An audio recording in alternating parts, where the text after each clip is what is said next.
The cinema specialist, Phil and John, are back. You haven't heard that in a year, everybody. You're welcome. We are here. 2026 Oscar predictions and preview. John and I have not done a cinema specialist episode in so long. And we just said, you know what, though? We want to do the Oscar preview. So we're going to show up and we're going to do it. And if you're listening to this, congratulations. Hello, welcome. Welcome back. Good for you. I'm glad you like our coverage here. If you're not listening to this, well, you're not listening. So who cares? But we just wanted to do Oscar stuff. So we'll see how this goes. We'll see if anybody listens, see if anybody cares. If you don't, sorry that this is flooding your Survivor feed. We've put out so much Survivor 50 content. Just simply skip this video. John, more categories than ever. We got 24. John, you are also coming off of your first victory over me ever. I know. How are you feeling entering the Thunderdome again? I don't know. This year's Oscars feels a little weird to me for some reason. It feels like some of these categories are really tight, but they're not tight like in the odds making way. Mm-hmm. But it feels like enough people are being talked about in enough of these categories, enough things are being talked about in enough of these categories that I wouldn't be surprised come Sunday if there are some surprise wins. There are 3 categories that I truly feel maybe they weren't ever as wide open, or they weren't ever as lopsided as people thought, and then they became wide open, and then they became lopsided again. I think what's very fascinating, I'm going to say a bad word, and if you're in the Survivor community, don't go on this site. This is only for the Oscars, and this is because I've had to write so many Oscars articles about this.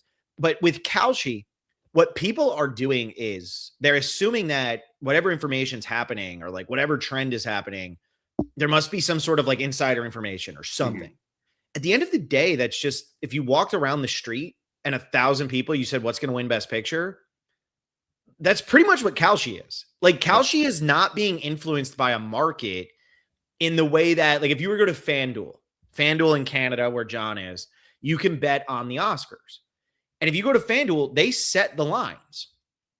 Obviously, it's going to change a little bit if people bet one way or the other. But for the most part, the odds stay the same. Whereas on Kalshi, you can get some things for astronomical prices, or like somebody way more heavily favored than they are over on FanDuel, because it really is just coming down to, well, John put $1 million on Sean Penn, and I only put $50,000 on Stellan Skarsgård. So that super inflamed Sean Penn. But I do think, especially after last year where Nora pretty much cleaned up, I know Mikey Madison versus Demi Moore was, a close battle. People didn't really know where that was going to go, but it would make sense that John would beat me last year because everything pretty much went the way that you thought it was going to go in those bigger categories. Chalamet lost to Brody after Chalamet won the actor award. Well, this year, all of a sudden, Michael B. Jordan has all of this momentum because he won the actor award over Chalamet. Well, Chalamet just won it last year and then lost the award to Adrian Brody anyway. So I feel like this is more wide open. Now, there's 2 categories I don't think are wide open, or there's 3 big ones. Actress is over, picture in my mind is over, and director is over. And we'll get into those later in the podcast. But I do feel like these other categories, and I'm not saying, hey, go bet. Although Jairo D. Garcia's got, Phil, who are you betting on the Oscars for 2026 based on Kalshi? One battle after another is high on Best Picture. Like, I'm not saying go bet. That's not what this podcast is. But this is a rare year where there's money to be made because Kalshi is super influencing a lot of stuff. And like, I don't, especially in the Best Supporting Actress category, which we're going to get to later, I feel like it's been the same favorite the entire time. And yet all these different wins have influenced odds so greatly that there's so much value to be had there. So I'm really excited to dive into this one. Ultimately come up with how many we think Sinners is going to win of its 16 Oscars. Its over under is currently set at 3.5 to win, which is crazy. That's it. 3.5. And you'll see as we go through it, it might go under. We have one battle after another whose over under is set at 5.5. So a lot to get to here. We got 24 categories, including the new one of Best Casting. So thank you for everybody who's coming along for this ride. I'll just say it now. Like the video. If you're here, it'll help us. Look, we're doing a cinema specialist podcast for the first time in forever. And if you've been listening to us over on Patreon, we still put out movie podcasts every Tuesday over on Patreon. We put out The Departed earlier today. We covered all 10 Best Picture nominees over on the Patreon. So if you want to go check those out, the bottom tier patrons get the Tuesdays. And then if you want to be like a mid-tier patron or higher, just to see what we're saying about these movies to get ready for the Oscars, you can go binge it all right now and then cancel your subscription. It's called what? You get a free week of Peacock. So you go do it so you can binge watch The Traitors. And then you're like, all right, I don't need Peacock anymore. So we're going to dive into these. We're going to have should wins for some of these categories, not for all of them, because like I truly don't care about animated short, live action short. I haven't seen them. I'm going to be going strictly based off of odds. I'm sure John's done a little bit more research there. But we'll have should wins and could wins, or should wins and will wins for everything else. So let's start it off with the new one. Because why not? We've never done this one before. Let's start it off with the new one. And I'm going to go through this. So this is best casting. The movies that are nominated in this category, if I could find it. I know Sinners is in there. You know what the funny thing is, John? It's actually, when you Google now, how many Oscars a movie's nominated for, casting isn't showing up because AI just simply cannot keep up. AI is taking over the world and doesn't know casting is a thing. So the nominees for best casting are Hamnet, Marty Supreme, One Battle After Another, The Secret Agent, and Sinners. I did that in alphabetical order, even though it's not listed in alphabetical order. I'm going to try to do that all night so I don't give away who the favorite is. Sentimental Value doesn't get nominated here, despite being nominated in 4 acting categories, which we talked about. Renata Ransva. Oh my God, what is her? Ib's daughter. I can't remember her first name. I should probably get that in a second here. Elle Fanning, and then Stellan Skarsgård, obviously. So you have a lot of nominations there, but ultimately they don't get a casting, where then you have The Secret Agent, who only gets 1 nomination from Wagner Moura, and it's nominated in this category. You also have Hamnet, which Jesse Buckley is all but a lock, and it has the longest odds to get anything here. So, John, I'll start with you. We can do a should win for this, too. What will win and what should win, in your opinion? I personally think this is probably Sinners to lose. It feels like this is one of the big things that everyone's really pushing for with Sinners, is like the casting is really deep. It has a good plethora of side characters that really bring it in. Should it win? I think everyone does a good job in this movie. I think there are some really good performances, and we'll talk about more of them later, obviously. And I think some of these minor characters who we don't talk about do portray really well on screen and do give great performances. I think especially when we're looking at people like the vampire trio. I think everything they do is minor, and like the casting worked really well there. I think everyone who comes to the Juke, everyone feels unique and themselves, except for the 2 that look the same. Yeah. But we get to talk about that much later. Yeah. I think they did a really good job with casting in this. Argument-wise, you could also go something like One Battle After Another here. I think the casting in that movie was phenomenal, like top to bottom. I think every single small role in that movie deserves a shout out, and even all of these, right? Like The Secret Agent, Tanya Maria, baby. Say her name. Yeah, incredible performance by Tanya. So good, and just everything. Just the video she put out this week saying she can't make it to the Oscars. It's a shame because she seems like such a delightful person. Marty Supreme does a fantastic job with casting too, all the way from these stereotypical New York Jewish people to the Japanese ping pong team, and Kevin O'Leary of all people. And then Hamnet's there, and Hamnet did really good job with the 3 main actors in that movie, and I couldn't care less about the other people in that movie. And you mean the child in there as well? Of course, yeah. Okay, good, yeah. Because Hamnet himself is maybe the best actor in that movie. It is a shame that kid didn't get anything. I have Sinners winning as well. I think Marty Supreme should win. So I'm going to lock that one in. And I guess I'll just do this right off the bat, because if you follow me on Letterboxd, you probably have seen my ranking, but I'll just say this right now for anybody who's listening, in case you're like, man, Phil, you like Marty Supreme. Here's my ranking for the Best Picture nominees this year. I got Marty Supreme at 1, Train Dreams at 2, One Battle After Another at 3, The Secret Agent at 4, Sentimental Value at 5, Begonia at 6, Frankenstein at 7, Sinners at 8, F1 at 9, and Hamnet at 10. Now, before everybody jumps down my throat over Sinners, I gave Sinners 3.5 stars. Okay, I enjoyed it more on a rewatch than I did the first time I saw it in theaters. I go on a 4-star system. The only one I really didn't like was Hamnet. And if you've been following this podcast since the first time we did this in 2021, you know I also didn't like Nomadland. So here we are, Chloe Zhao. You are ruining another March for me. But Marty Supreme is my favorite movie of this year. So I'm probably going to be leaning towards Marty Supreme on some of these. Sinners casting is very good. Personally, if it's not going to be Marty Supreme, I would go second place, should be The Secret Agent. The Secret Agent only has one main character. Everybody else, though, is so incredibly well cast. Their movie has a lot of problems, even though I saw it as my 4th ranked. Has a lot of problems, but it's super hypnotic and really entertaining, I thought. And a lot of that comes down to the casting. So I would say Sinners is probably 3rd here. I would put Sinners over One Battle and Hamnet because how hard is it to cast Sean Penn and Leonardo DiCaprio? Not very. And Benicio del Toro, like, yeah, great. They give great performances, but like, you're Paul Thomas Anderson, you're going to be able to sign on some big names. So I would say Marty Supreme should win, but Sinners will. I think the hardest thing with this category is we have no idea what the criteria for it is. We don't know what we've been discussing this the entire time. We've been talking about these movies over on the Patreon. We don't know why Sentimental Value doesn't get it. I mean, there was some speculation. It's a lack of diversity in the cast because it's a Norwegian film, so everyone's very Scandinavian. Maybe that's it. But we can't really tell what it is. I think what it comes down to, when you look at the films that are really, like you said, that probably deserve this most, Sinners, Secret Agent,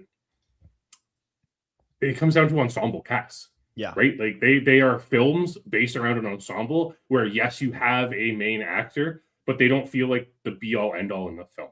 And that is what both Sinners and The Secret Agent does. The Secret Agent, sometimes you might not even remember who the main character of that movie is because you're seeing so many different characters in that movie. And as good as the casting is in One Battle After Another, like you said, it's a Paul Thomas Anderson movie. He can literally be like, hey, person, like, come be in this movie. And they're always going to say yes. Yeah. And for me, and I actually quite like her as an actress. I just didn't like her in this movie. I didn't think Haley Steinfeld did it in this movie for me. And that is a knock on the Sinners casting for me. And I know some people really liked her in this movie. I thought she's been great in pretty much everything she's been in. I'm a huge True Grit fan. I'm a huge Edge of 17 fan. Like, I think she did not get nearly enough credit for the performance she gives in Edge of 17. This movie, I felt like she was acting. I felt like it was noticeable, and that bothered me. So we're 12 minutes and 49 seconds in, and we've done one category. We have 23 left. Yep. So it's okay. John, we have some that'll be much faster to get through. Yeah. So I will just ask you, should win on this? Yeah. Should be. What do you got? Although, should I go through my ranking of these before we go any further, since you've already... Well, tell me what your should win is here, and then do your ranking. I think the should win for this is, honestly, I'm still going to give it to Sinners on this for the should win. Okay. I do think what they did here was really important, and I think the way that Coogler crafts this cast, obviously with the people in charge of casting, who Nina, no, I'm looking at the wrong one. No, Nina Gold's Hamnet. She's not going to win. Francine Meisler. I think what they really did was they were able to get a lot of distinction with these characters. Not a single one of these characters feels like they are the same. And I think that really goes a long way when it comes to casting. Yeah, I can get behind that. Did I used to put like something at the bottom on this podcast? Like a ticker? I did. I used to put it with a ticker. I got to get the ticker back. Damn. Sorry, everybody. All right. Well, best casting doesn't get the ticker. Let's move on, because otherwise this is going to be a, wow, I can put it at the top. I can do it fast. Let's see what this looks like. Ha, look how fast it is. I don't like that. Okay. That's giving me a headache. All right. Anyway, so John and I, we're going to move on. And John, let's go to one of the categories that, people really aren't going to talk about much. This is just going to be something that's happening. Let's talk about best live action short. That's what's scrolling across the bottom and blocking our Patreon. So patreon.com/thespecialist, best live action short. John, I'm just going based on the odds. So you go first. Well, I actually didn't pay attention to the shorts this year. I couldn't find many of them. So it was really hard to try and figure out what to go for. And normally I am all ready to go with these in-depth discussions of these ones, but I have no idea. Based on the odds, it looks like even the odds. It's It close. looks like two people exchanging saliva is which sounds fantastic, by the way. Like that is a great title for a short film. And I mean, that sounds like something I'd watch. I want to watch it, but it's only just barely above The Singers, so I don't know. You actually can watch this on the New Yorker YouTube channel, and we didn't do any of our research. Well, you see, sometimes the New Yorker website doesn't really work up here. Yeah, in a society where kissing is punishable by death and people pay for things by receiving slaps to the face, Anjanae, an unhappy woman, shops compulsively in a department store. There, she becomes fascinated by a playful salesgirl. Despite the prohibition of kissing, the two become close, raising the suspicions of a jealous colleague. Oh, and it's Vicky Creeps from Phantom Thread. Interesting. Look, man. And the Singers is a short musical, which is kind of cool. It's based off of Turgenev's story. We love Turgenev. Yeah, I don't know what that means. So here's my deal. I don't want to give it away for you. I hate this. This is where the Oscars are won and lost for people who are playing along. Yeah. I'm going with The Singers. Okay. You know why? Because it's on Netflix. Yeah, that's fair. That's why. And the other one is easily accessible. The other one's also in French. And as we know from Academy voters, and this is why I will never feel bad for people for not winning Oscars, if the wrong person wins, like I will argue it because that's what I do. Yeah. I really love movies. But the people who are in the Academy can't take the time to watch the things that are nominated. That's crazy. So if the wrong thing wins or the right thing wins or whatever it is, it's because there's a lot of lazy people who are voting for some of this stuff. That's not everybody. Like, let's be real here. It's the Academy. It's a huge thing. But there's a lot of people who are voting who have no idea what some of this stuff is. Mm-hmm. And I think the easiest one to find is The Singers. So I'm going with The Singers. Okay. Yeah, you know what? That's fair. I am going to go with two people exchanging saliva. This is where we're probably going to win on these shorts. Let's be real. Like you said, this is where we win or lose. Turgenev wrote Fathers and Sons, Phil, that book that we read that one time. Did I like Fathers and Sons? I think so. I can't remember the stuff that I read at this point. Yeah, that's fair.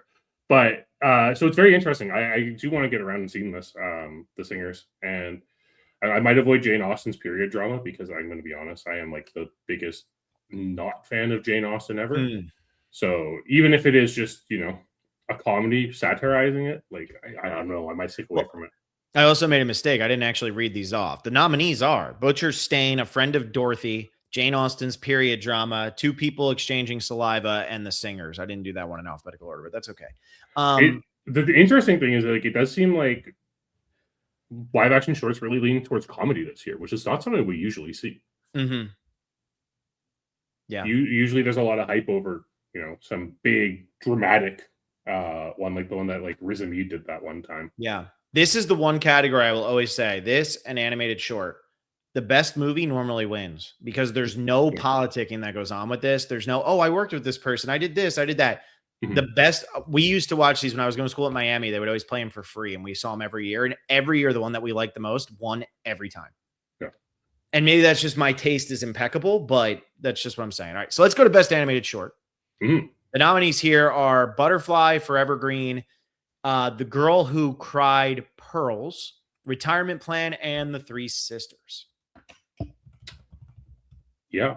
I have seen a lot of hype about The Girl Who Cried Pearls. It's an animated, or it's a stop motion animated short. I've seen a lot of like imagery from it floating around lately. But the odds have this being Butterfly, and it's not close. Well, Butterfly is not as much of a favorite where I'm looking. Oh, okay. Interesting. Minus 135 really only gives it about a 56% chance, 57% chance of winning. It's not a lot. Yeah, I guess so. I guess the question is, like, am I betting on both of these French films? Because Butterfly's also French, right?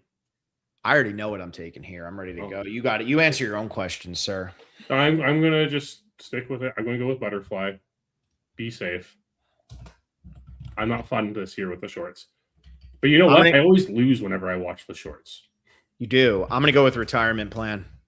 In 2024 or in 2025, last year, you didn't get a single short right. Yeah, that doesn't surprise me. I didn't either, though. But then in 2023, the last time I won, because we tied in 2024, in 2023, I got every short right and you got every short wrong, and I beat you by 5. So there you go. See, that's win or lose based in these categories. yeah, I'm going with retirement plan. Okay. So I didn't go with the New Yorker for the last one. I'm going for the New Yorker for this one. Also, it's only 7 minutes and 20 seconds. If you're lazy and you're like, hey, I'm going to watch one of them, you turn this one on. That's the one you watch. If you like it, you vote for it. Great. Yeah. No, I mean, dude, I'm being really cynical about the Academy right now, but I'm sorry. That's just where I'm at. So yeah, that's my pick. I'm going with retirement plan. Okay. Yeah. John's probably going to win it right there, but at least I had fun. All right. Best documentary short. We're ripping through the good ones, guys. We're getting through the stuff that everybody cares the most about. Everybody tuned in. They're like, this is what I want. But also, this is where if you're doing an Oscar pool, this is where you're going to win or you're going to lose. So the nominees here are All the Empty Rooms, Armor Only with a Camera, The Life and Death of Brent Renaud, Children No More, We and Are Gone, Were and Are Gone. Oh my God. The Devil is Busy, and Perfectly a Strangeness. I really did just have a Travolta moment where it's like, no, it's said exactly how it's spelled. And for some reason, I just couldn't get there. So thank you, Josh Gad, for that. What are you going with, John? Okay. I have seen 2 of these. Which 2?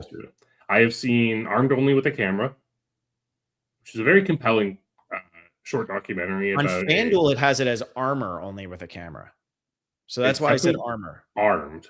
Okay. With a camera. Okay. Very compelling story about a photojournalist or video journalist, and so it gives this nice like retrospective on his life, and also just like these massive world events that he was covering before he was killed in Ukraine. Mm-hmm.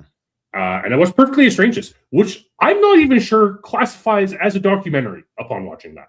Okay.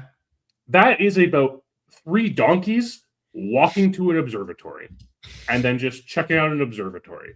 And it is one of the, it's beautiful. It's so strange. It's so weird, but it's definitely one of those moments where I'm like, how is this considered a documentary? I don't know how we can count this, but apparently we do. Okay, I got to watch that. That one sounds up my alley. Yeah, I think you would enjoy it. All right. Well, all that being said, I'm picking All the Empty Rooms. Yeah, so am I. Yeah, it's a Netflix. It's a Netflix one, and it's about a guy documenting empty bedrooms of kids killed in a school shooting. Yeah. There's no, I would be shocked if this doesn't win the Oscar. Yeah. Like I would be shocked. That when just reading the log line, I don't have to watch the movie. That's what people are going to vote for.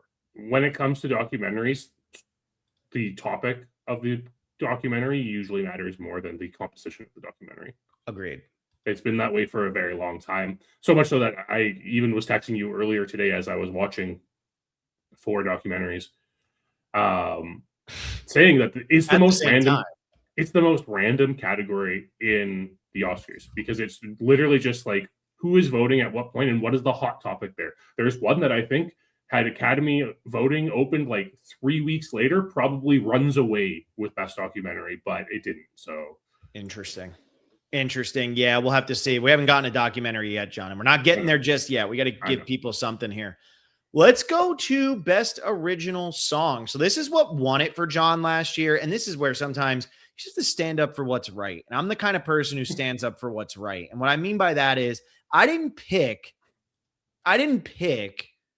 that Amelia Perez movie to win an extra Oscar here. John did. And so congrats, John, on getting your victory. But it came at what cost? It came at Amelia Perez winning another Oscar. So that's on you, my friend. That's fair. I think this category is very interesting this year. I think that this looks locked for a lot of people, but I'm going to have reasonings here. So here's the nominees.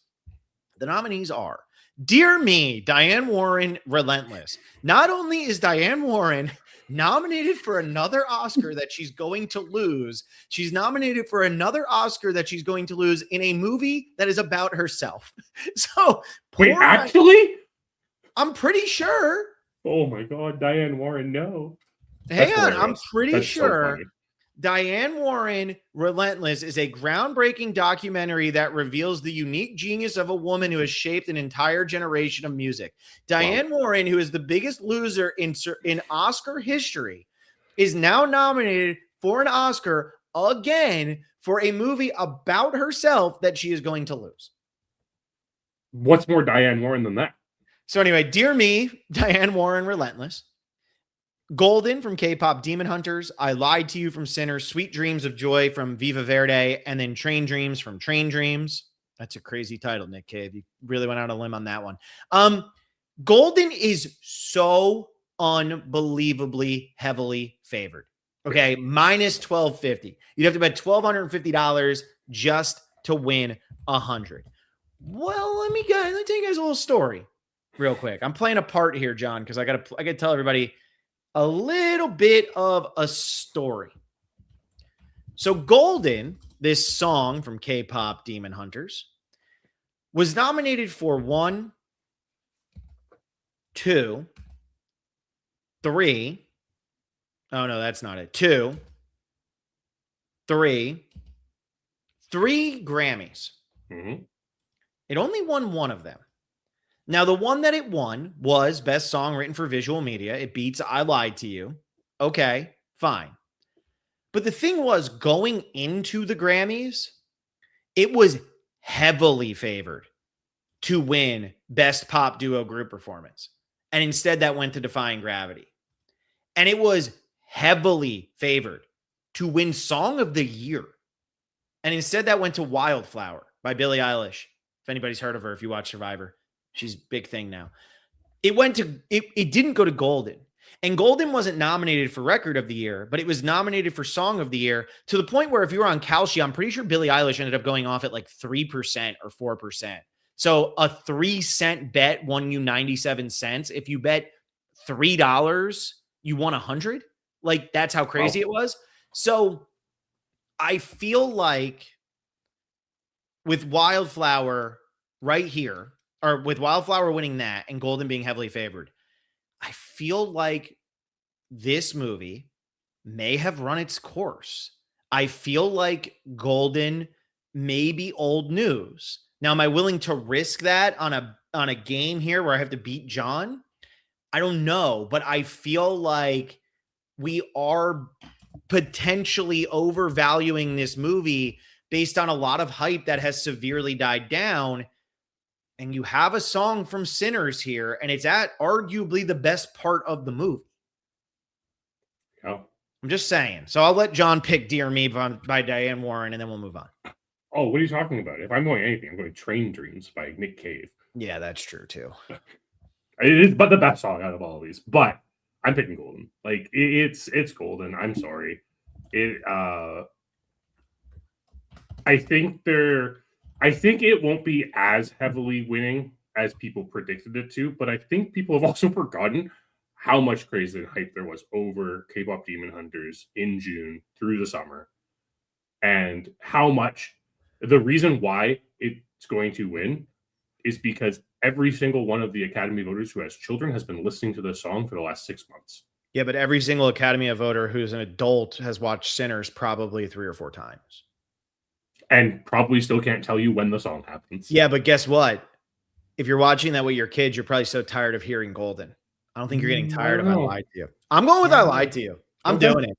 Look, and this would be one of the upsets that Sinners needs to get to 4 or 5 Oscars. Yeah. I think Sinners is going to lose a lot more than it wins.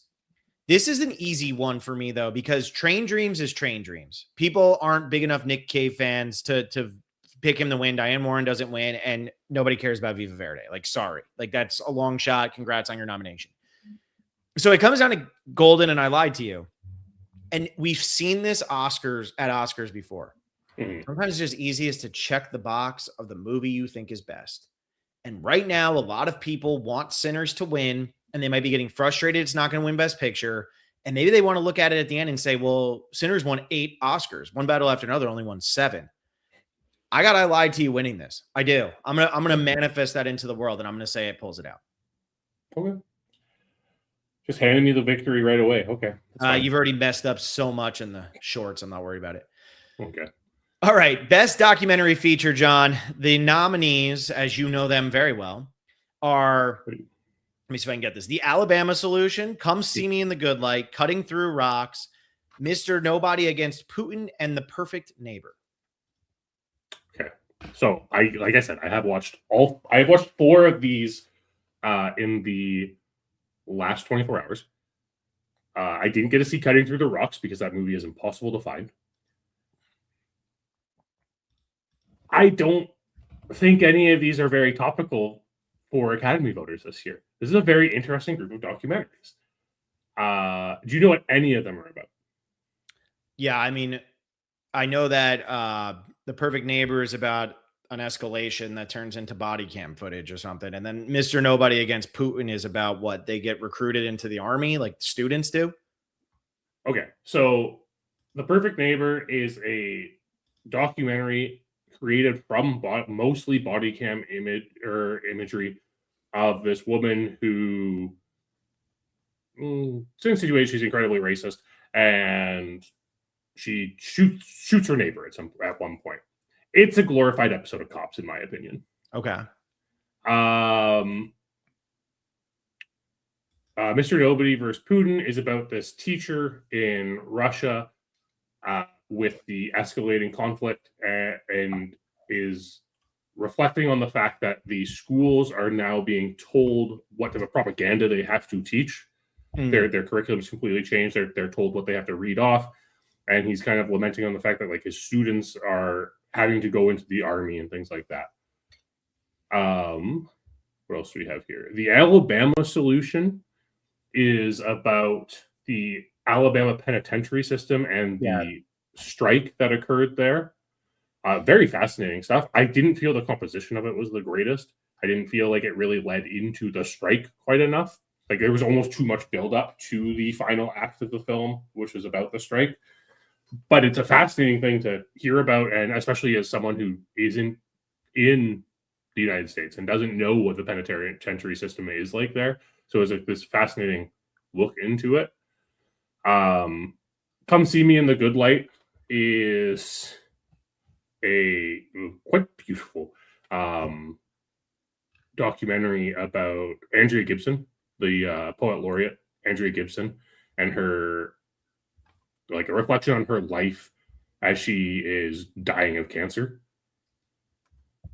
And then Cutting Through Rocks is about an Iranian village leader or something, which I think would have won based on subject matter had the war officially started sooner. Yeah, that was what I was referring to earlier. I think if the war started earlier or had Oscar voting happened like 3 weeks later, it would have been the easy lock, I think, because of subject matter. Otherwise, like subject matter wise, none of these are the big ones that the Academy tends to pull for. So what are you picking? This is one I will likely lose this one, but I was so moved by Come See Me in the Good Light. It wrecked me emotionally. I was so moved by it. So on Letterboxd, I never give ratings to documentaries because I find every documentary is just like a 3-star film usually. It's like, yeah, this is informative. It tells me what's going on. This movie moved me so much, I actually rated it on Letterboxd. So I am going to go with Come See Me in the Good Light. Yeah, I mean, I could take the easy one here and go with The Perfect Neighbor, but I'm going to go Mr. Nobody Against Putin. It's not favored. It's the second favorite. And, maybe I pick one up on you here anyway. I think that's the subject matter that would win if any of them were going to win. I agree. The Perfect Neighbor almost feels too basic. That's how I felt watching it. It is a Netflix one, which is probably why the odds are there. It's easy to see. I think some people have just like incidentally seen it. And it does still have, this look at what is it? I don't know. That law in Florida. Oh, Stand Your Ground. The Stand Your Ground law. So it's like a big contentious into that while also looking at racism and things like that. So it does kind of have those undertones of things that the Academy does like rewarding. But at the same time, it's an episode of Cops. Yeah. I cannot stress that enough. It is an episode of Cops. Cops doesn't come on until 3. Yeah, exactly. John doesn't like that movie, everybody. He'll grow up one day. All right. That's Step Brothers, John. If you're I'm aware. Okay. We're moving on. We're moving on. Air me out like that right now. Costume design. The nominees: Avatar, Fire and Ash, Frankenstein, Hamnet, Marty Supreme, and Sinners. I'll go first on this one since John just got to talk so much about documentary feature. Frankenstein's going to win. I know John's not the huge Frankenstein fan here. Frankenstein should win. Hey, at least I enjoy the novel Frankenstein. I don't like most film adaptations of Frankenstein. That's I mean, not that true. sounds like a you problem. I know that's not even me true. I problem. realize I do actually like a lot of Frankenstein film Yeah, I adaptations. was They're gonna just say you not the like all book. of They're not yeah. the adaptation of the book is the problem. Um, yeah, I mean, it's costume design. I think the big thing that Frankenstein really has going for it this time around is there's no big period piece with like fancy costumes because that is usually what ends up winning this category.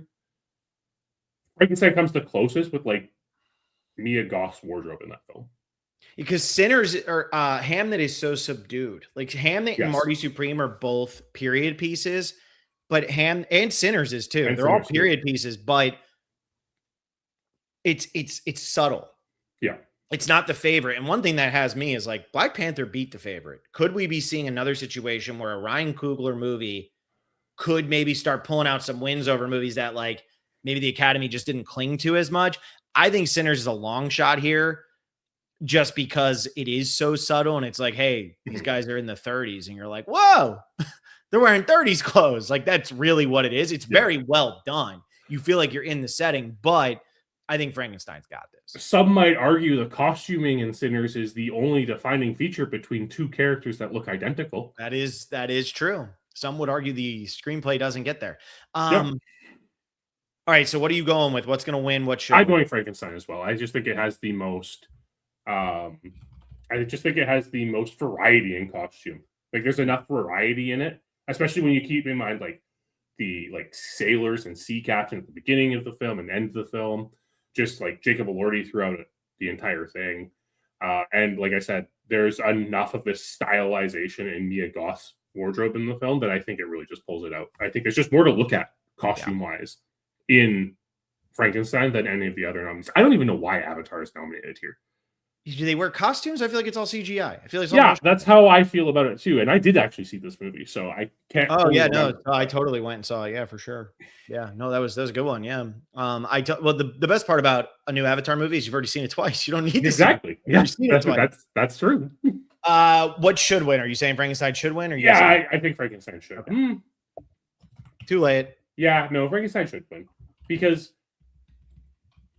I do think while I appreciate the subtlety of the costuming and like Marty Supreme and Hamnet, I think it's just so much more pronounced in Frankenstein. Mm-hmm. All right, so let's move on then. We're going to go to best sound. So the nominees here are F1, Frankenstein, One Battle After Another, Sinners, and Surratt. I haven't seen Surratt. Did you see Surratt? I haven't seen Surratt either.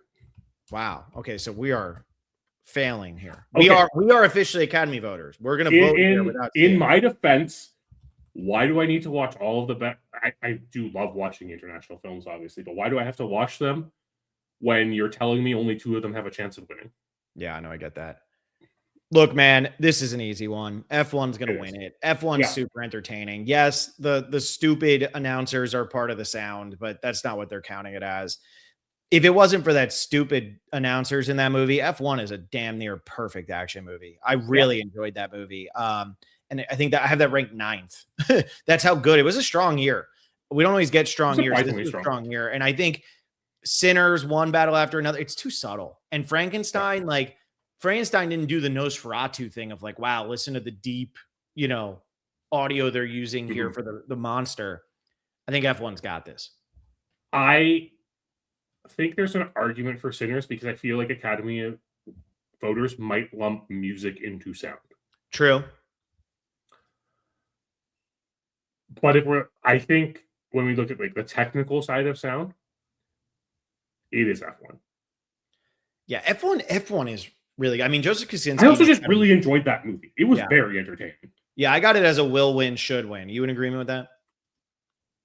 Yeah, I do. Okay. I am. Yeah. I'm going through kind of like the basic ones, the easy ones, whatever. And then we're going to start getting to it. It starts getting crazy. So this is another easy one. Best makeup and hairstyling. Nominees here are Frankenstein, Kakuho, The Smashing Machine, Sinners, and The Ugly Stepsister. Now, The Smashing Machine is interesting because obviously with The Rock and the way he looked in this movie, a lot of people were talking about that. They got a lot of hype. But then that movie just did not get hype anywhere else.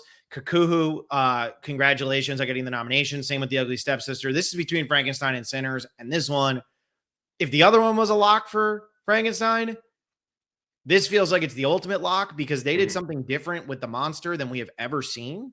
Yeah. And so for me, this is an easy Frankenstein. Yeah, I've actually only seen Frankenstein and Sinners out of these movies. I was going to go see The Smashing Machine, never got around to it. Ugly Stepsister, I've heard is really good and is a body horror film. So it's very possible to make up and hairstyling and that's very good. The problem is people don't watch it. It's a horror movie. And as much as people will try to tell you who's in it. Like, no, I can't. And I know it's also a Canopy movie, I think. Yeah, and it's Norwegian. Wow, interesting. Yeah. Kukuho that's a Japanese film about the geishas and stuff, right? Don't know. Ken Watanabe right now. I don't know. So that's interesting. Yes, it looks like a movie that I want to watch, but I think I agree with you. What they do with Jacob Elordi in Frankenstein and how they present the monster is so different than how we've ever seen the monster presented, and so much more close. Okay, he's not yellow skinned, but he's so close to the way that Mary Shelley describes him in the book that it just works a lot better. I think what it comes down to, Sinners had potential to do this if the monster design wasn't all CGI. Yeah, no, I agree. The floating stuff, just silly. I know that has nothing to do with makeup and hairstyling, but it's even as like you get further into that movie and the lead vampire becomes more vampiric, it's all done with CGI rather than makeup.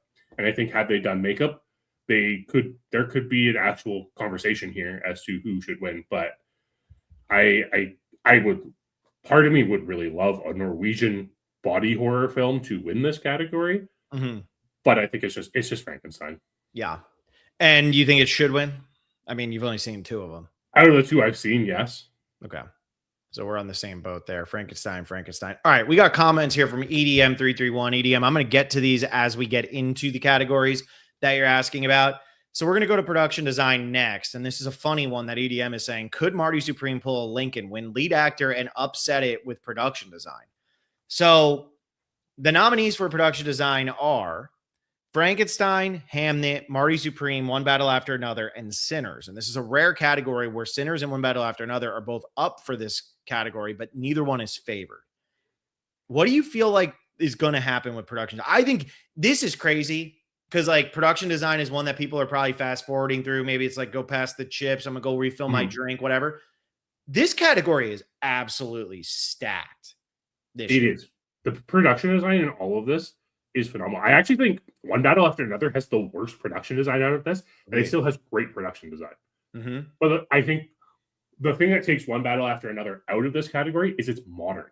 It's a modern production design. That's the Academy doesn't like that. Doesn't like rewarding that as much, right? Like they like it when you build an entire town somewhere. Yeah. Right? So this is a really tough one, though.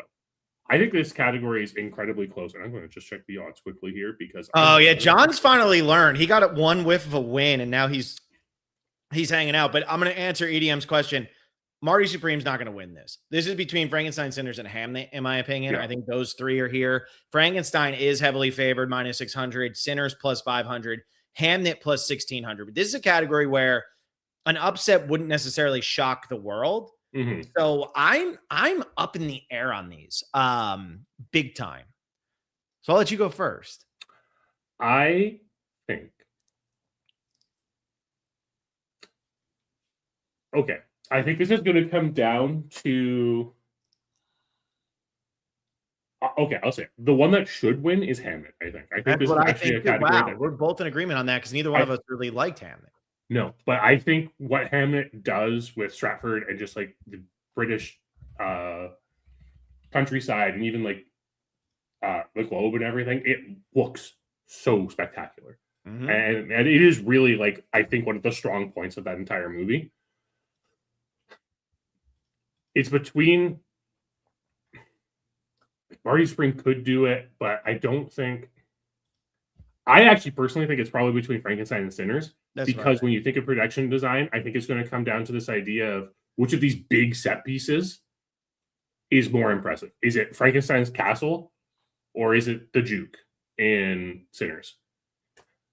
I think this is one of the instances where Sinners is actually going to get it. All right, I'm going to go against you, mainly just because I want to go against you here. I was going to go against you no matter what you picked. I'm going to go Frankenstein. This is one where, again, if I was a betting man, which I'm not saying I am, but you got Sinners at plus 500, Frankenstein at minus 600. Sinners is worth like a $10 bet to win 60. You know what I mean? Like Frankenstein, you got to bet 50 to win 10 or 60 to win 10. I'm surprised how heavily favored Frankenstein is here. Sinners, the Juke is so good. The problem with Sinners is it's how are they going to feel about the rest of it? The town, I think, is really cool, but are they going to get enough credit for that? Frankenstein is over the top in your face. And let me see. Okay, this is actually quite important. So everybody bear with me. Bear with me. Bear with me. I go back to The Shape of Water. The Shape of Water did win Best Production Design. Now, that movie won 4 Oscars, right? Like, it won Best Picture, it won Best Director, and it did win Production Design. But the thing with that movie is, and I'm trying to find the actual, here it is, 74th Academy Awards. The movie does have really good production design, though. It does have very, very, very good production design. I just want to find the Oscars here, guys. Like, just give me 90th Oscars. That's all I want to click on. Now I'm getting mad. Let me see. 90th. This shouldn't be that hard to find. So anyway, what I was going to get to the point of is when you look at what The Shape of Water was up against that year, Dunkirk, phenomenal production design. Yeah. Get Out, very good production design. Phantom Thread, impeccable. 3 Billboards Outside Ebbing, Missouri, amazing. Call Me by Your Name, amazing. Even Lady Bird, to an extent. Like, those are the movies that were nominated for Best Picture that year. Nominated for production design, Blade Runner 2049, Dunkirk, Darkest Hour, and Beauty and the Beast. So it beats some stuff, though, is what I'm saying. Yeah. I think the Academy likes Guillermo del Toro enough that they'll ultimately give it to Frankenstein here. And right now, do not be surprised if we come out of this Oscars where Frankenstein ends up winning the second most Oscars behind only One Battle After Another. Because we don't have a single win for One Battle After Another yet. And I still think One Battle After Another is probably going to win 7 or 8 Oscars. Yeah, we'll get there. But I think I could see it happening, honestly. I could see Frankenstein pulling this off. Like I said, the big set pieces are big. They also have that big set piece at the beginning of the film with the boat. Yeah. I don't think the set piece in the cabin was as good as it could have been with the old man and everything. I thought it was a little dark production-wise, design-wise.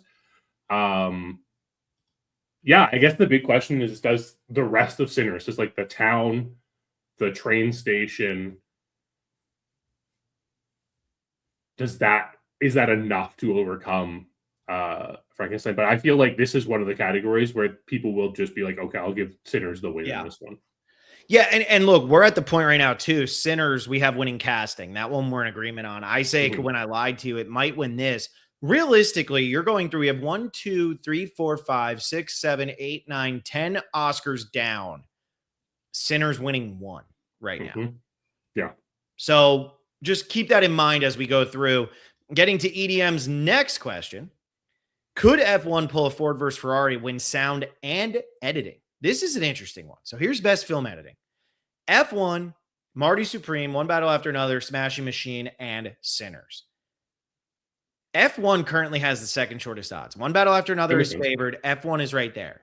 Could F1 potentially upset One Battle After Another here? I don't think Sinners wins here. Marty Supreme, as much as I love it, I just don't buy it. What do you got? This is tighter than you would think. It is. So Sinners, I actually think the editing in Sinners is one of the worst parts of the movie. Yeah, the fight scene is not good. I don't care. It's just edited very poorly. I could see, like, F1 does have this potential to pull it out. So I talked about it when we were discussing the film on the Patreon, but because we had the experience of having watched Gran Turismo, we know the difference between editing in these like racing films, and F1 just does it so much more spectacularly. It feels really good. That being said, the editing of One Battle After Another is impeccable. It is so strong. I would be absolutely floored if One Battle After Another didn't win this one. Yeah, so just going back, because I'm sticking with the director side of these things. Joseph Kosinski, who also directed Top Gun Maverick. Yeah. That year, Top Gun Maverick won Best Sound and ultimately ended up losing Best Film Editing to the eventual winner of Best Picture, which is Everything Everywhere All at Once. And Everything Everywhere All at Once is a little bit flashier with its film editing than One Battle After Another is. I still think you're right. I'm gonna go One Battle After Another, One Battle After Another, and it gets its first win here, and it deserves it. Because I mean, look, it's not that the editing in F1 isn't good. It's just like, okay, it's a professionally made movie about race cars. Yeah. Like, the editing in those scenes is gonna be good. So I'm gonna go film editing here for One Battle After Another. Will win, should win, moving on. Yeah, I agree. All right. International feature. Wow. This one, it seems like it should be a guarantee, but it's pretty open. It's a little bit. All right. So this year we have 2 of these nominated for Best Picture. One of them, I thought there was another one in here that I thought was going to get there, and then there's 2 that are really popular. I mean, all 5 of these are very popular this year. And we have it was just one that didn't even make the category. That everyone's complaining about. No other choice. They didn't have a choice. So we have It Was Just an Accident, Sentimental Value, Secret Agent, Surat, and The Voice of Hind Rajab. Now, no other choice didn't get nominated here, which is crazy. But this is also a strong category. It is, yeah. Sentimental Value has many more nominations than The Secret Agent. So I'm going to go with Sentimental Value here. No. You preferred The Secret Agent, though. What? You preferred The Secret Agent, but barely, but I did. Yeah. So I am going to say Sentimental Value will win, but The Secret Agent should win. Okay. Interesting. Did you watch any of these other ones yet? No, but I'm really excited for It Was Just an Accident. That's been on my list for a while. I'm just waiting for it to pop up in a way that I can watch it for free when I'm remembering I want to watch it. Yeah. Yeah, I'm really excited to watch it as well. The only ones I've seen are The Secret Agent and Sentimental Value, and if anyone's listened to anything, Sentimental Value is my favorite movie of the year.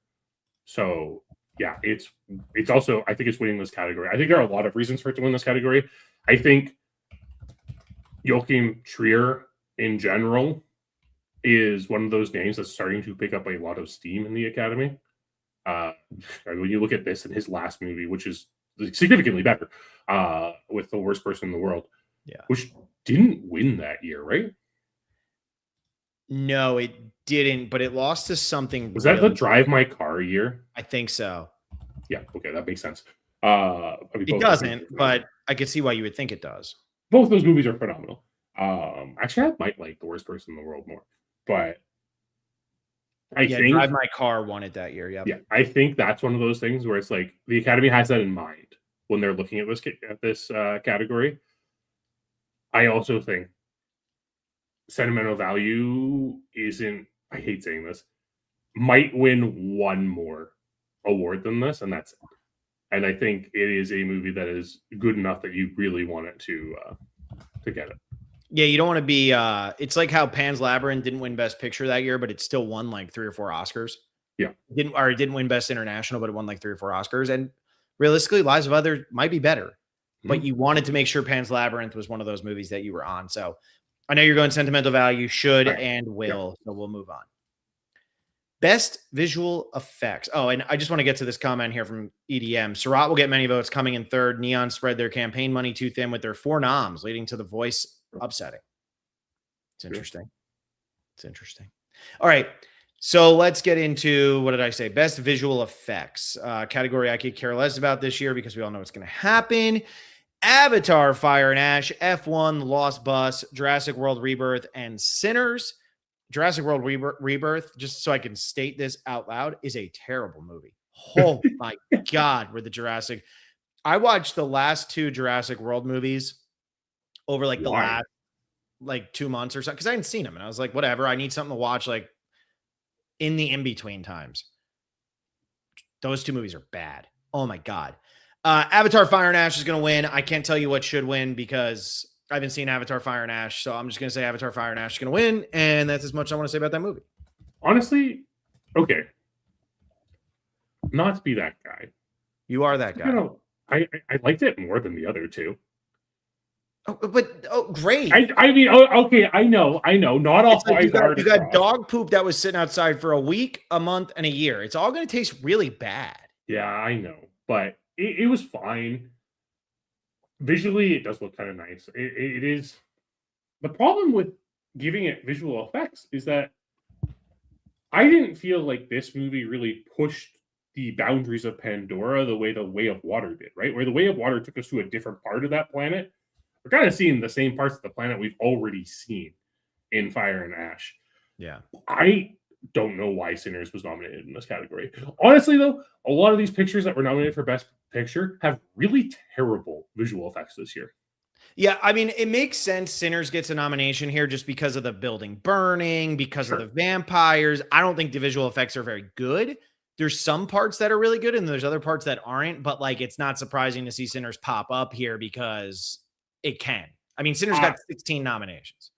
I will say the in-camera effect used to capture the gleam in the vampire's eyes is phenomenal. It is fantastic work. The fact that they did it in camera, even better.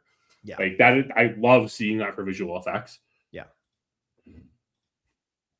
Do I go somewhere else? You know what? I'm going F1 with this one. Wow. Thanks for the dub, dude. Thank you. Moving on. Well, I just think that there's a potential that the Academy's like, man, we do not want to give another Avatar movie Best Visual Effects. Especially because it doesn't feel like it's doing anything new. Mm-hmm. And I do, and thinking about F1, like the crash scene in F1 is so good. Yeah. Yeah. I mean, I get it. I haven't seen Avatar, but I like the F1 visual effects more than Sinner, but I'm going the easy one. I'm taking Avatar here. Okay. All right. Animated feature, a category I just dropped the ball on this year. We got Arco, Elio, Little Amelie, or the character of Rain, K-pop Demon Hunters, Zootopia 2. K-pop Demon Hunters is heavily favored, and I'm going to preface with this. Zootopia 2 is worth a sprinkle. If you're over on Kalshi, I think it's like 5%. Yep. 5 cents wins $1. I'm just saying. Like Zootopia 2 is worth a sprinkle. And like if you were to say to me, you have to make a wager on best animated feature, I'm going to bet Zootopia 2 because there's no value in taking K-pop Demon Hunters. That said, when you're trying to just get 25 things right, I'm going to go with K-pop Demon Hunters. But same thing I said about Golden. I would not be shocked at all if at the end of the day we're going, wait, K-pop Demon Hunters didn't win a single Oscar and it was heavily favored everywhere. It's been a while since this movie came out. I'm just saying. Yeah, it's potential. When I saw this movie for the first time, because I did actually watch it. Actually, it's the only one of these I watched this year. I said the funny thing about this is this movie is going to win 2 Oscars. Mm-hmm. And I'm sticking with that. A is going to win Best Animated Feature this year. Mm-hmm. I actually think like the animation we've seen in past years, this is the style of animation the Academy loves rewarding. It is. Yep. Right? It's the same studio. We're seeing it again. I think, and again, like we said with casting, it's hard to figure out how the Academy is going to go because it's a new category. We have no idea what the stipulations are. And with documentary, it's like, okay, subject matter usually matters. I can never figure out what the Academy is giving this award for. Is this for the animation itself? Is it for the overall film, including the animation? What is it giving it for? K-pop Demon Hunters was just too big of a hit for them not to get it. And I think, Netflix did put in enough of a push for K-pop Demon Hunters to kind of be their biggest chance of winning awards this year. Yeah. All right. Well, that's that one. Move off. We're getting to stuff that we finally know. We're getting to the big ones here. So best original score.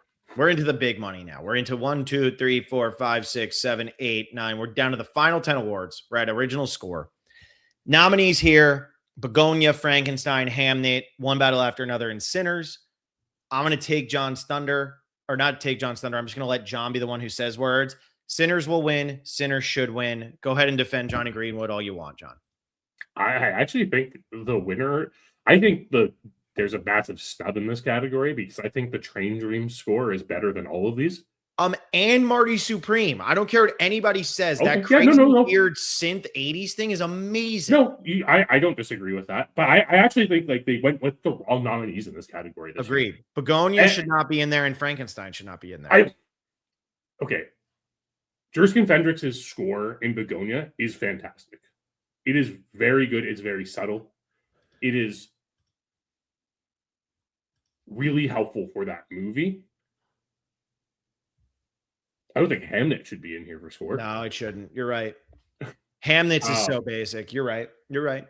Frankenstein's in there because Desplat did it. Like, I actually saw this discourse on Twitter recently, and it's this idea that the Academy only gives it to symphonic composers. They heavily favor symphonic composers when it comes to best original score, and that's why we don't see something like Marty Supreme even nominated, right? When you look at it, look at the history of wins for this category. The outlier is when Trent Reznor and Atticus Ross won for The Social Network. Yeah. Which, like, is an all-time score. There was nothing you could do. Exactly. Like, you just couldn't not give it to them. What did they recently lose for? The Killer? Were they nominated for that recently? Was it that? Maybe. Oh, no. It was Challengers, wasn't it? Challengers. Thank you. They didn't get nominated for Challengers. That's what it was. Yeah, they didn't even get nominated. Yeah. So, which, again, was a phenomenal score. Yeah. And in that same vein, right? Like that 80s synth vibe. I think Sinners is winning because the Academy loves Ludwig Göransson. Mm-hmm. But I do think this should be Johnny Greenwood's. I think Johnny Greenwood, when he works with PTA, creates some of the most phenomenal scores out there. What he is able to create for PTA films is unbelievable. And this arguably might be his best to date. Yeah, I mean, well, I don't know. There Will Be Blood, right? He did that one? Yes, he did. Yeah, I'm gonna that was the first one he did with them. Yeah, I'm gonna go with that one for now. Yeah, that's fair. All right, so let's keep cruising along. So just to keep in mind here, we're down to the final 9 awards, the big ones. Right now, I have Sinners winning original score, casting, original song. Probably doesn't win original song. John has it winning casting, original score, and production design. It probably doesn't win production design. So realistically, it has 2 Oscars getting into the big awards. Yeah. So just keep that in mind as we continue on, because I want you guys to see how important it is for Michael B. Jordan to win the Oscar. Best original screenplay.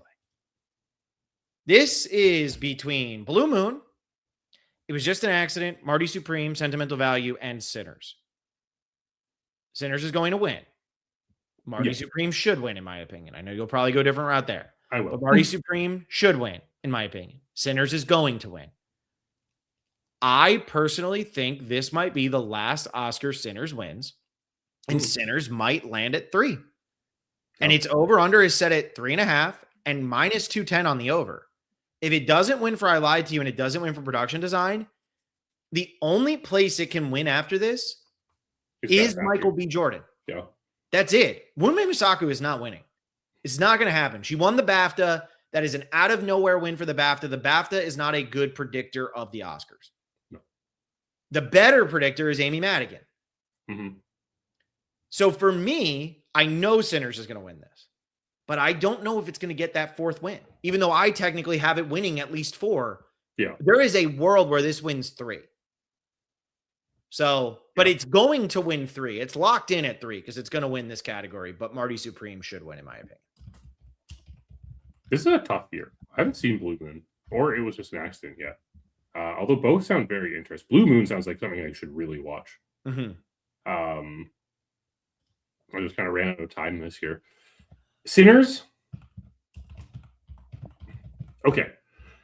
This is something I just want to ask you, as someone who like studied writing and everything, Phil. When you think of like original screenplay, what goes into that category for you? When you, if like, say you were an Academy voter, what Eternal Sunshine of the Spotless Mind. Okay, sure. I don't want your example because obviously it's Eternal Sunshine. But you know what I mean. Yeah. Like Charlie Kaufman redefined a genre with Eternal Sunshine of the Spotless Mind. He did something nobody'd ever done before. Right. Sinners to me has a lot of good ideas. We talked about this over on the Patreon. I really appreciated the idea of having an Irish person be the vampire and how it really is a metaphor for assimilation, and how you have, Irish people were very racist against Irish people, but Irish people could assimilate better because they looked like everybody else. Yeah.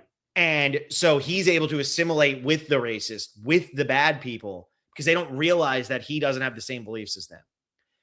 Whereas Michael B. Jordan and everybody at the Juke can't, because it's very obvious that they're different just from looking at them. So I really appreciate that. But I don't think the movie lands the third act at all. I think the third act is rough. And I think that in a category like this, you think about The Usual Suspects, right? Yeah. Like, you think about these big twists. I know people aren't big fans of the movie, although I think they're crazy, but like Crash, like these are movies that are redefining. Like, the reason I love Crash is because I think the screenplay for Crash is so unique and it does such a good job of tying everything together. Sinners doesn't do that for me. Marty Supreme does. Marty Supreme is about a ping pong player who wants to be champion of the world. And then it somehow ends up with a dog and a woman faking an injury and a pregnancy and all this. It's pure chaos. It is. Marty Supreme should win this category for me. Even Sentimental Value, which I totally respect why you would think that. Yeah. Sentimental Value is a really good screenplay, but that's not what the movie is. The movie is directing and acting. Marty Supreme's screenplay is impeccable. I think it's better than Sinners, but Sinners is going to win this. I agree. Sinners is going to win this. And if it wasn't for the third act, I would love Sinners. Like, and I've said this so many times talking about this movie now, but like, I think it's like 2/3 of a really, really good movie. It's so solid. I think some of the dialogue in Sinners is a little lacking. I think there isn't quite enough character development for my appreciation of the film. But the moments that we do get of that, the car ride through the cotton fields as we're driving past that, the chain gang, is so good. And when Sinners is good, it's amazing. Agreed. The problem is it has moments when it's not so good. Yeah. Like when all of a sudden Michael B. Jordan is just sniping the KKK. Which, like, yes, good thing to have happen. Good badass moment, but like, does it fit with the film? Not really. Also, I cannot forgive post-credit scene in that movie. Yeah. I will not forgive Brian Coogler for that. So what should win? I do think it should be Sentimental Value. I think the writing of that, the way that movie portrays the relationship of this family, of these two daughters, as their father is trying to reconnect with them, but they want absolutely nothing to do with him, is so touching. It explores it in a way using the framing of this house for the story and the memories this house presides in, to bring this house as a character is just so fascinating. And I think it is just so well written. I think every aspect of it is. The thing is like, I don't know. I think it's very hard for an international film to ever win Best Original Screenplay. I agree. And in one of the best examples of that is A Separation lost to Midnight in Paris. And Midnight in Paris is a great script and it's really fun. A Separation is, in my opinion, probably a top 10 script of all time. And if you haven't seen A Separation, do yourself a favor and go watch A Separation. It's not going to shock you with anything, but it is so unbelievably claustrophobic and just so well told and so frustrating. A Separation's a great screenplay. It loses to Midnight in Paris because Midnight in Paris is showier. That's that. Yeah. All right. Let's go to cinematography. You would think I'd go adapted screenplay after that, but I want to use the banner to just have to get rid of original and put adapted. So we're going to cinematography instead. So as John, not you, John, this John says, so many categories. You better believe it. 24 of them this year. Best cinematography is Frankenstein, Marty Supreme, One Battle After Another, Sinners, and Train Dreams. Somehow Sinners has jumped Train Dreams for second best shot at this one. What? No way. That is pure. And again, this is where FanDuel does cater sometimes. Like if somebody puts $1 million bet on Sinners, that's going to drop the odds. This is between One Battle After Another and Train Dreams, and this just comes down to, do I want to win or do I want to believe? That's what it comes down to for me. Mm-hmm. Yeah, I get it. Because you and I are in agreement when it comes to what should win this category. Train Dreams should win. Train Dreams should win this. It's %. not a question. It is absolutely stunning. It is gorgeous. It captures the Pacific Northwest in a way not many other things can, without like David Lynch characters. Mm-hmm. That movie is mostly cinematography, and it's part of the reason why you and I both love that movie so much. One Battle After Another is winning this, though. Yeah, I can't even be mad that One Battle After Another is going to win. No. Just, again, like that the up and down on the road scene alone is enough.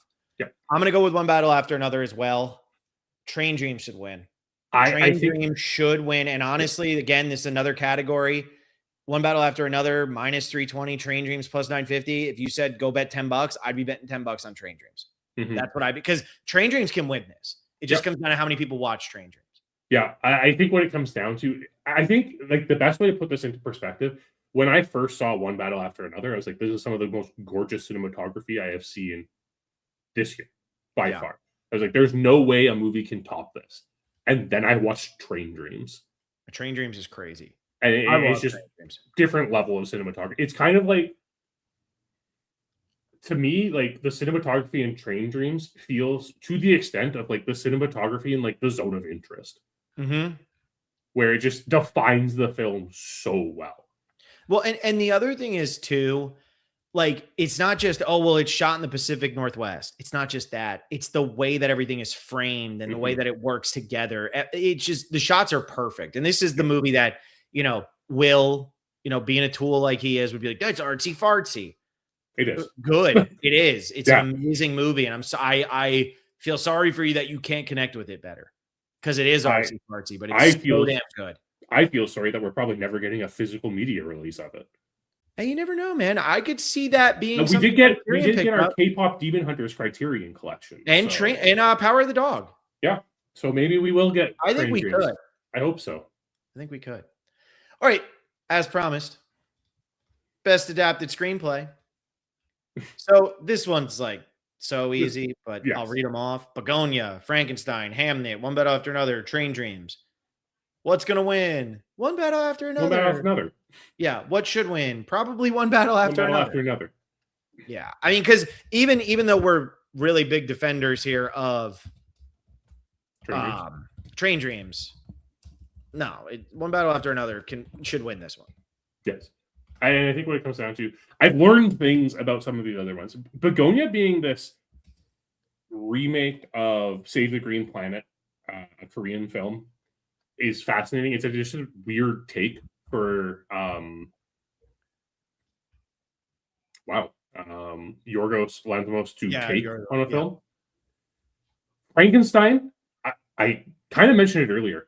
There has never been a good adaptation of Frankenstein. There are good Frankenstein movies. There's no good adaptation of Frankenstein. No movie has ever been able to capture the themes of Frankenstein the way they deserve to be captured. I have recently found out Hamnet adds on 20 minutes of Hamlet at the end of the movie, which aren't in the book. And aren't necessary for the movie. Man, I did not like Hamnet. Oh, I did not like Hamnet. But, and Train Dreams, I'm very much looking forward to reading this novella because I love this movie so much. Bobo Joe, Train Dreams final scene alone should make it a must watch, in my opinion. Yes. Yeah. 100%. Yeah. But one battle winning, one battle should win. Yeah. We're moving on. Yeah, I agree. It's a Thomas Python book. Like, that's also a name that's been around. PTA's already done work with adapting a Python novel previously. People are used to it. Like, this is one where... Am I wrong on that? I always thought it was Pinch On. You might be right. I don't know. Oh, I don't know. You know what's funny about Paul Thomas Anderson right now? He's never won an Oscar, and he's Pinch On, by the way. It is, yeah. He's about to pull a Sean Baker and win 3 this year. I know Sean Baker won 4, but like PTA went from 0 to now he's going to win 3. Yep. because he wrote Finally, the script. it's about time. Yeah, he wrote the script. He's going to win it for producing, and then he's going to win it for director. Anyway, all right, let's go on to supporting actor. We're going to do actor first, actress second. So the nominees for supporting actor are Benicio del Toro for One Battle After Another, Jacob Elordi for Frankenstein, Delroy Lindo for Sinners, Sean Penn for One Battle After Another, and Stellan Skarsgård for Sentimental Value. Now, when the Golden Globes happened, Stellan Skarsgård won, and everybody was like, whoa, he's going to win the Oscar. If you listen to me, I kept saying, it's probably going to be Sean Penn. Anyway, we have this comment here, again, from EDM, saying, could Frankenstein pull a Poor Things? Costume, production, makeup, which we kind of think it will, and then maybe an acting win, like we saw with Emma Stone. Jacob Elordi did win the Critics' Choice here. Ultimately, the Critics' Choice is not very predictive of the Oscars. Mm-hmm. And then EDM says Delroy getting in killed Stellan's narrative. Yeah, it's like the old guy. It's been time. Benicio del Toro and Sean Penn have already won Oscars before. Sean Penn's won twice. Benicio del Toro won in this category way back in 2000. For a while there, it looked like the two were going to split, and then Sean Penn won the actor. And all the momentum is now with Sean Penn. And if you've been listening to me the entire time, Sean Penn's going to win. That's what I've been saying. What do you say? Now, my understanding, Skarsgård was not eligible for the actor. What? That is my understanding. I'm not sure if that's true. I think that's wrong. I think he was nominated. Was he? He wasn't nominated, but I don't. Yeah. I don't think he was eligible for it. Let's see. I don't know why he wouldn't be. But I will say this on this category. This is the deepest category this year by a lot. Like, just looking at these five, these are five very deserving nominations here. And there are still more people I think we could easily put into here. EDM says it was eligible, but didn't receive any Sentimental Value was SAG eligible, received 0 nominations, which is also why them giving Sinners Best Picture, Best Outstanding Cast means nothing. It means absolutely nothing, in my opinion. Yeah. This is a tough category this year. Upon seeing One Battle After Another, I immediately said Sean Penn is winning an Oscar for this. His performance is just, I mean, Lockjaw is a completely despicable character, and Sean Penn brings that together. Just like the scene where he's doing the paternity test itself, wild. Like he's acting in that scene alone probably deserves this category. But like I said, this is a year where Hamnet had 2 people who could have been nominated in this category. Yeah. Well, yeah, that was Paul Mescal's fault. That was Paul Mescal's fault. Yeah.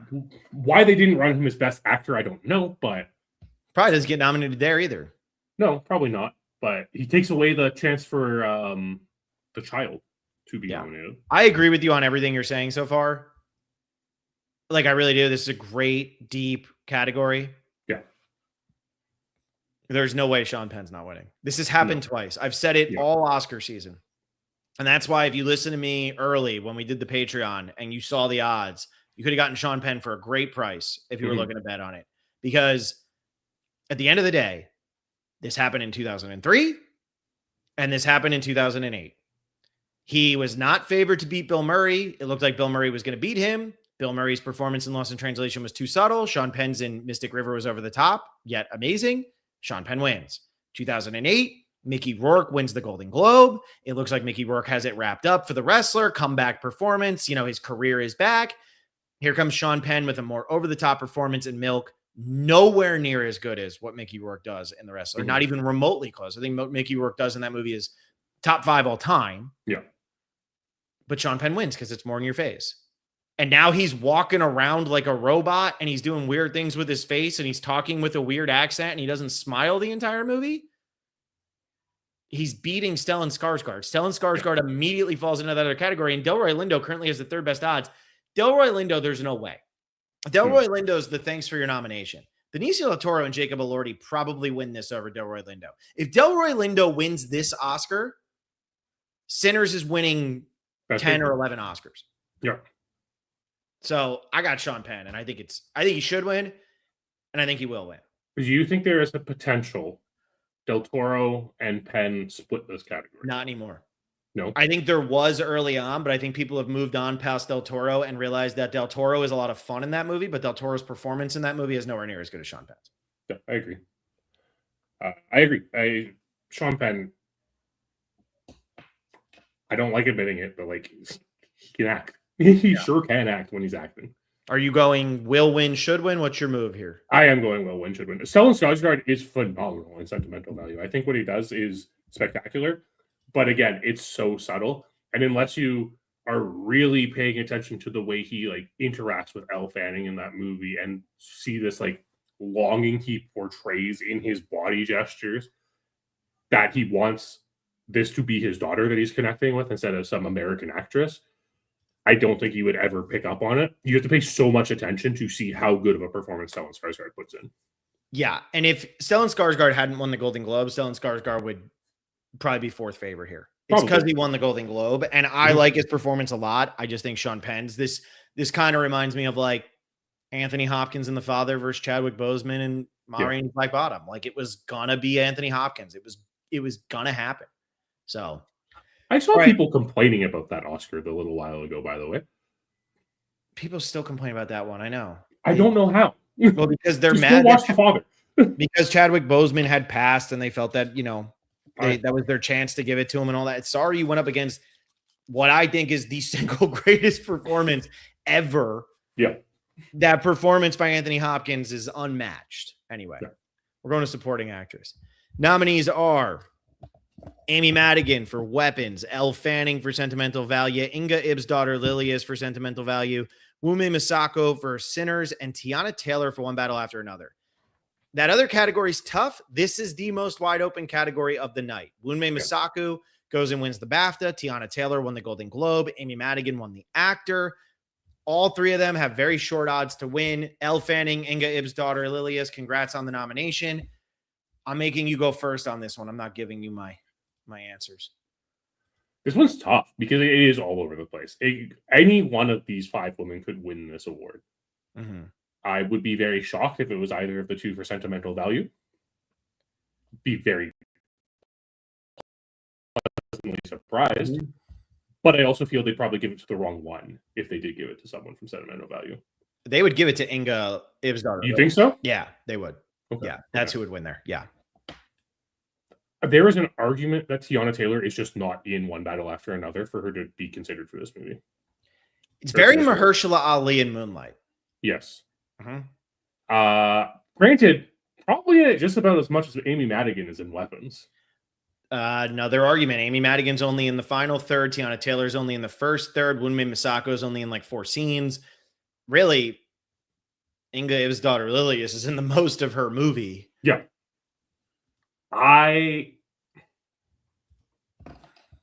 Now listen, I didn't really like Weapons all that much.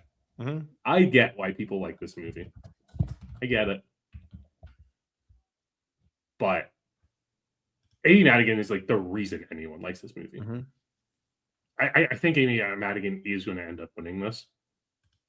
This is one of those ones where it's like, if Delroy Lindo wins Best Actor or Best Supporting Actor, Wume Masako is winning Best Supporting Actor. She's winning. Yeah. They're still. Tiana Taylor was the heavy favorite at the beginning of the year. I think it's kind of swung back to Amy Madigan. Inga Ibsdottir Lilius by far deserves this award. Her performance in sentimental value is spectacular, but I do think Amy Madigan's going to pull it out. Yeah, I have Amy Madigan winning. Mm-hmm. I'm going to go Tiana Taylor as should. Sure. But it's between her and Inga Ibsdottir Lilius. They're really close for me. Also, Elle Fanning should not be underestimated for how hard it is to be a bad actress. Yes. To be acting as a bad actor, to be stuttering over lines, to be struggling. Amy Madigan's going to win this, though. Same thing with Sean Penn. Really, really in your face. It's really, really over the top. Shane Michael Cup here. Inga, I think, is the best. I think Tiana will win, but I'm okay with Amy. Tatiana Morano edits. Inga was the best, but they are going to go at Amy. EDM, Ed Harris working the campaign. They love rewarding older people when it's been like, oh, you had a good career, even though Amy Madigan really hasn't been in that much. But I feel like that's what's going to happen. And I think that Amy Madigan is going to end up pulling this out at the last second. But I will say the only one I'd be disappointed in winning is Moonmei Masaku. And it's not that I don't think she's great in that movie. She's just not on the same level as the other four. I think the issue I have with Moonmei Masaku winning this is I said this on the Patreon when we were talking about Sinners. I don't like her character. I don't think her character is more of like the exposition dump in the film than an actual character. And yeah, she has these like emotional moments in there. She does really well in those moments. But like you said, the extent at which Tiana Taylor has to really demonstrate hatred and fear in one battle after another. The way that Elle Fanning has to be this bad actress the entire time. The way that Inge Ibsdottir Lilius has to be the supportive sister, but also hate everything that's happening in her family. It's just, there's so much going on in all of these films. And Amy Madigan, I think what it comes down to is, and one thing we really need to consider, this is a horror movie that got an acting nomination. Yeah. Those don't happen. No. Those just don't happen. How many times do we say, oh, the Academy ignores horror movies? And what's up, buddy? For the Lighthouse. Mm-hmm. Yeah. Tony Collette. Tony Collette in Hereditary. Like, the Academy doesn't like that. So we have to hope the Academy finally gives it to someone in a horror movie. Perkins in Psycho. Linda Blair didn't even win. Like, it's crazy. You just go on and on and on and on and on. Yeah. So, and yeah, I do think Amy Madigan. And okay, you can make the argument, okay, well, when Moonmei Masaku wins too, it's still a horror movie. Sinners is not a horror movie, and I will die on that hill. Yeah, it's not a horror movie. All right. I was going to do this where I was just like, wow, like I just deleted supporting. So now you guys have a blank spot at the bottom so you can see patreon.com/specialist.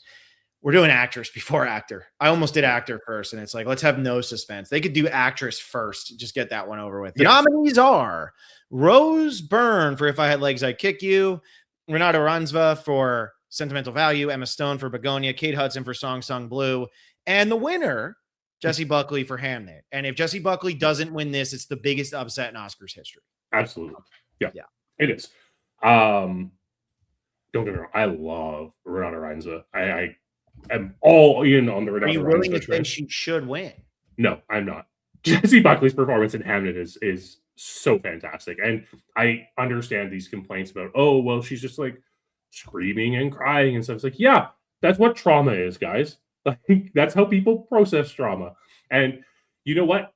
Jessie Buckley deserves to win this just for being the most annoying possible person in a theater, because that has to be crazy for an actor to have to do. That for me is almost why I think Renata Ranzva should win, is because Jessie Buckley in that moment, it's character suicide. The character makes no sense in that moment. And that's why I hated Hamnet, right? It's like, not hated Hamnet. I gave it 2.5 stars, but that's what really fell off for me. It's like the third act, she's sitting there mumbling and all this. It's like, stop. Like, that's not what the character would truly be doing in the theater. The other stuff, yes, and the scream, guttural yells, all of that. I'm all in on all that stuff. I like how subtle it is. But to me, her win here, let me pull this up because, you know, I have a list for everything. If you follow me on Letterboxd, I literally just have lists all over the place because I've been going through watching Best Picture nominees and Best Picture winners, and I've seen all the Best Picture winners. And so for my Best Actress winners, I go Elizabeth Taylor, Louise Fletcher, Frances McDormand, Liza Minnelli, Meryl Streep for Sophie's Choice, Jodie Foster for Silence of the Lambs, Charlize Theron, Vivian Leigh, Olivia Colman, Diane Keaton, Emma Stone, Frances McDormand, Kathy Bates, Nicole Kidman, Emma Stone, Mikey Madison, Natalie Portman, Faye Dunaway, Cate Blanchett, Holly Hunter, Shirley MacLaine, Brie Larson. Maybe after Brie Larson, I would put Jessie Buckley. Like, and that's not a knock on Jessie Buckley.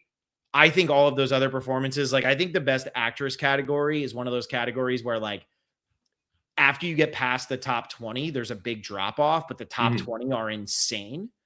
And I do feel 22 is where I have Brie Larson. But I do feel like Jessie Buckley's win here is more because of the competition than anything. And it's not that the competition is bad. It's just that the competition, there's been no campaigning. Emma Stone's already won twice. Renata Ransva coming in here for sentimental value. Is she really the most important thing to her movie? Kate Hudson's movie's too small. Rose Byrne's movie's too small. This is where Hamnet wins. We don't have Hamnet winning anything else the entire ceremony. No. Though we both think it should win production design. Yes, but it still won't. So this is the only win Hamnet's getting. And she very much deserves it, but this to me isn't like the best performance I've ever seen in my life. I agree. It's good. I've been a big fan of Jessie Buckley for a long time now, and it's good seeing her like win an Oscar if she does on Sunday. But I also think she's just really good. She's really good in this movie. I think the acting is very good in this movie. Yeah. All right, let's move on. So now we get to Best Actor. This is the last one that has drama because I can tell you where we're both going with picture and I can tell you where we're both going with director. It's just going to come down to what is our preferred. My letterbox is PWood43, PWOOD 43. All right. We have the nominees for Best Actor. Timothée Chalamet for Marty Supreme, Leonardo DiCaprio for One Battle After Another, Michael B. Jordan for Sinners, Wagner Moura for The Secret Agent, Ethan Hawke for Blue Moon. For a while there, Wagner Moura won the Golden Globe. Maybe he had a shot. He's done. Ethan Hawke has no shot. Leonardo DiCaprio has gotten no momentum, despite the fact that his movie has been all over the place. So it's between Chalamet and Michael B. Jordan. Chalamet last year wins the actor, loses the Oscar. This year, he loses the actor. Will he win the Oscar? He's won pretty much everything in the build-up. But Michael B. Jordan got the actor. Who are you going with? This is tough. There's been a lot of like questions. I don't know if you've seen the memes. Mikey Madison posted a meme earlier about how to lose an Oscar in 10 days with a picture of Timothée Chalamet this morning that was promptly removed from her Instagram account. What has he done that has people so mad?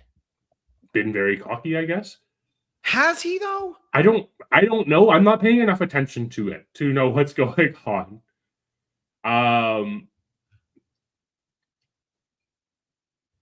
A lot of people are saying Michael B. Jordan played 3 characters essentially, except he didn't, because I will say it: the Smoke and Stack are the same character, guys. There's not different. They're just split in 2. It's just who sleeps with who. That's the difference. Yeah. I'm going Chalamet. I think with what Timothée, like, there's a big argument for Michael B. Jordan. I get it, but I think what Chalamet does in Marty Supreme is more impressive than what Michael B. Jordan does in Sinners. Look, here's the deal. I'm reading about the controversy around Timothée Chalamet. Yeah. It's because he said nobody cares about ballet or opera. Get over yourselves. He's not incorrect. Like, get over yourselves. I mean, it's like Bobo Joe says, yeah, here it is. He said that ballet and opera were dead media outlets. And Tatiana Morano edit says, yeah, and he doesn't want the cinema to be that. Like, okay. Wow. How dare he advocate for film? For all of these people who are getting on their high horses to get mad at Timothée Chalamet over this, when was the last time you went to the ballet or opera and weren't wishing you were on your phone? Like, give me a break. Like, and also, I got to go get my quote in for Yahoo or Variety or Hollywood Reporter or whatever. Who cares? I'd say get a life, but they're all Oscar nominated people. So what the hell do I know? Yeah. But it's so dumb. And it's this fake Hollywood outrage. Like, there's things to be mad about. And then there's just stupid stuff. People do you think people are mad about it because they already submitted their Oscar ballots for him? No, I think they're mad about it because they just like Michael B. Jordan more, and they just want Michael B. Jordan to win the Oscar. If you want Michael B. Jordan to just win the Oscar, just come out and say you want Michael B. Jordan to win the Oscar, but don't pretend that Timothée Chalamet is like suddenly a dick. Come on. I don't even think Michael B. Jordan was absolutely that spectacular in Sinners, to be honest. I think he's solid throughout. He was better for me. I agree. But I think that we've just seen better performances from Michael B. Jordan. Yeah. Who are you? Are you saying Chalamet? I'm saying Chalamet should. Yeah, I'm saying the same. He will and he should. He will and he should. Yeah. If he loses because he said that, that's crazy. People just gotta grow up. That's crazy. Yeah. Crazy. All right. Anyway, Chalamet is going to win, everybody. I look, and if you're wondering, the actor, who won last year? Who beat him last year? Brody for The Brutalist. Oh, right. And actually, that is the one guild that is the least predictive for the Oscars is Best Actor. Only 3 of the last 5 have won at the SAG and then gone on to win at the Oscars. Oh, really? Yeah, because Chadwick Boseman also won, and he lost to Anthony Hopkins. And then last year, Timothée Chalamet won, and then he lost to Adrian Brody. So, yeah. All right. We are on to the last 2. These are going to be pretty quick because, I typed in the wrong thing because I am ready to eat dinner at 9:11 p.m. So we got to talk about them both at the same time. We pretty much can. Best Director. We have Ryan Coogler for Sinners. We have Paul Thomas Anderson for One Battle After Another. Chloe Zhao for Hamlet. Josh Safdie for Marty Supreme. Joaquin Trier for Sentimental Value. PTA is going to win. Yeah. PTA should win. Good for him. He got his Oscar, even though Josh Safdie or Joaquin Trier winning would not make me mad. I said this so many times talking about One Battle After Another. It is amazing that PTA is finally winning his Oscar for like his 7th best film. Yeah, I know. And it's still like a 3.5, 4-star movie, depending on where you fall on that. Yeah, like he's still a phenomenal filmmaker. Honestly, as long as Chloe Zhao doesn't win, I'm okay with this. It's kind of how I feel too. Like Coogler's direction is pretty solid. It's just I just think like the editing and this I think like the editing for director like takes away from it, right? I just think when you look at it, the editing of Sinners takes away from the direction of Sinners. I think when you look at the staging put forward in One Battle After Another, I think there is so much more to the direction that's brought in that film. I think Joachim Trier does a better job than Ryan Coogler for directing in this one. And probably Josh Safdie too, in all honesty. I think there's Sinners direction, it's good. Yeah. But it's not on the same level as Paul Thomas Anderson for One Battle After Another this year. Yeah, and I see this comment here from EDM Variety predicting Sinners for Best Director. Clayton Davis is wasting his time.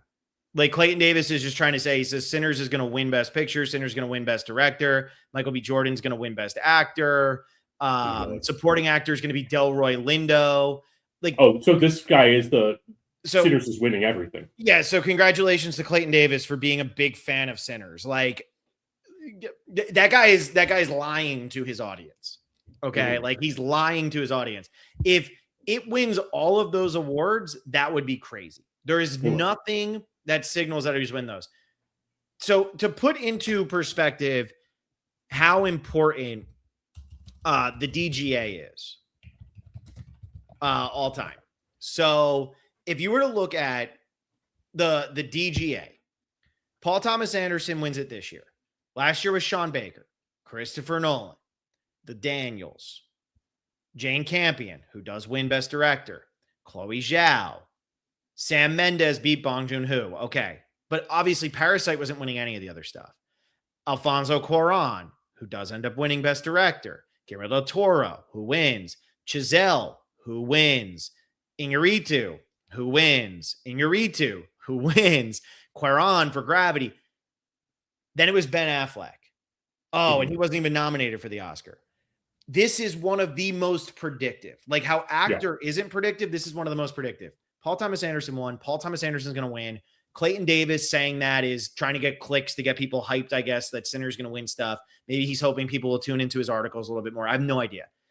I think that's clickbait. I think that's crazy. Not only do I think PTA wins this, I don't think that Best Picture is remotely close. No, I really don't. So, you think PTA should win, John? That's the question I have for you. Yeah, I do. Okay. I do.